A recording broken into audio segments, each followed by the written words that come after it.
جو شخص صبر کا دامن تھام لیتا ہے وہ قسمت کی ٹھوکروں سے نہیں گرتا بلکہ اور مضبوط ہو جاتا ہے۔ کبھی کبھی خاموشی سب سے اونچی آواز ہوتی ہے جو دلوں تک بغیر شور کے پہنچتی ہے۔ رزق صرف پیسوں کا نام نہیں، سکون، محبت اور صحت بھی بڑی نعمتیں ہیں۔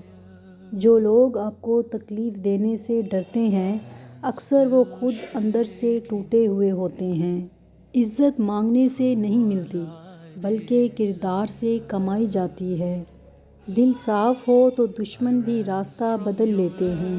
اللہ انسان کو وہاں آزماتا ہے جہاں وہ خود کو بہت مضبوط سمجھتا ہے۔ ہر جدائی تکلیف دہ نہیں ہوتی، کچھ فاصلے انسان کو خود سے ملاتے ہیں۔